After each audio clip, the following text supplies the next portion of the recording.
जनता के लिए कैशलेस की कहानी और पार्टियों के लिए अच्छा बेनामी, इसी फॉर्मूले पर चलती है कैशलेस का फतवा जारी करने वाली बीजेपी। जनता को पाई पाई के लिए अंतहीन कतारों में खड़ी कर देने वाली प्रधानमंत्री नरेंद्र मोदी की अपनी पार्टी चंदे का हिसाब देने को राजी नहीं है। और ये कोई 2-4 हजार रुपए का हिसाब नहीं है, पूरे 5 अरब के बेनामी ढेर पर बैठी है भारतीय जनता पार्टी। अब कतार में खड़े रहने की जरूरत नहीं है। बैंक आपके मोबाइल फोन की कतार में खड़ा हो जाएगा। बैंक आएगा कि मुझे आप यहाँ रखो, वो दिन आ सकते हैं। ऐसे कैशलेस हुए हैं कि जेब में पैसे ही नहीं बचे, बैंक देने को राजी नहीं, गवर्नर बताने को राजी नहीं और प्रधानमंत्री समझने को राजी नहीं। खाली हाथ, खाली जेब और खाली बटुआ। और प्रधानमंत्री घूम घूम कर मजदूरों और जूता गांठने वालों तक में कैशलेस का मंत्र फूंक रहे हैं। लेकिन समझ नहीं आता, जिस कैशलेस के फायदे के लिए कोहराम मचाया है, उसे खुद अपनाने में कलेजा क्यों कांप रहा है। जबकि चुनाव आयोग ने भी नकद चंदे की अधिकतम सीमा 20,000 रुपए से घटाकर 2,000 करने की सिफारिश की है, लेकिन मोदी सरकार इस पर बात करने को भी तैयार नहीं है। कैशलेस की तड़प ऐसी है कि 43 दिन में 60 बार बैंकिंग के नियम बदले जा चुके हैं, लेकिन राजनीतिक दलों पर हाथ डालने में कांप रही है बीजेपी। देखिए, ये जो नोटबंदी का फैसला जो प्रधानमंत्री जी ने लिया, ये काले धन और भ्रष्टाचार पर प्रहार है। और सत्र से पहले ही देश के प्रधानमंत्री जी ने सभी पॉलिटिकल पार्टियों से आग्रह किया था कि राजनीतिक जो चंदा पॉलिटिकल पार्टियां लेती हैं, उस पर चर्चा होनी चाहिए।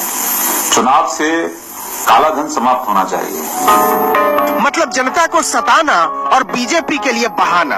इस बहाने की ठोस वजह है क्योंकि वह खुद ही नकद की शौकीन रही है, बीजेपी चलती ही नकद से। इसी साल की एसोसिएशन ऑफ डेमोक्रेटिक रिफॉर्म्स यानी एडीआर की रिपोर्ट के मुताबिक पार्टी ने बताया है कि उसे 2016 में चंदे से 872 करोड़ रुपए मिले। अब देखिए कि इस 872 करोड़ में 434 करोड़ 67 लाख रुपए का चंदा 20,000 रुपए से कम के टुकड़े में आया।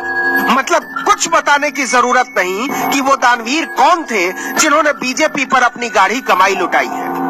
इतना ही नहीं, बीजेपी को 613 गुमनाम लोगों ने 76 करोड़ रुपए का चंदा दिया है। इसका मतलब ये हुआ कि 12,40,000 रुपए की रकम प्रति दाता बेनामी है।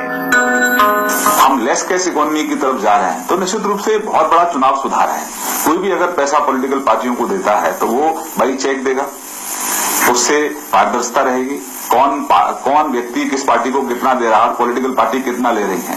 तो हम तो पहले से ही चुनाव सुधारों के पक्ष में हैं। हाय रे जवाब, कसम से लाजवाब। जनता के दर्द पर तेजाब रगड़ने वाले अपनी पार्टियों की नकदी को अमृत कलश माने बैठे हैं। बस पर कोई सवाल मत कीजिए, जनता तो एक एक कौड़ी का हिसाब दे और बीजेपी बेनामी के ढेर पर बैठी रहेगी। एक और बात गौर कीजिए, बीजेपी को इस साल मिला चंदा कांग्रेस, एनसीपी, सीपीआई, सीपीएम और तृणमूल कांग्रेस को मिले चंदे को मिलाकर जितना बनता है, उससे 3 गुना ज्यादा है।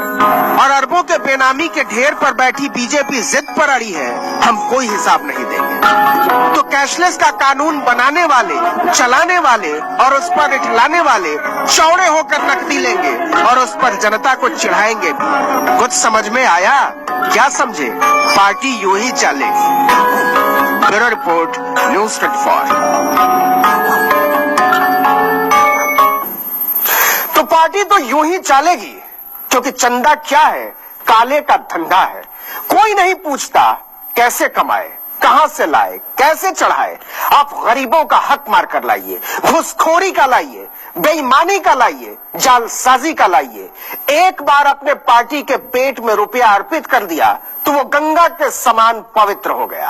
आप उस पर सवाल नहीं उठा सकते, उसकी जांच नहीं हो सकती और बेनामी चंदे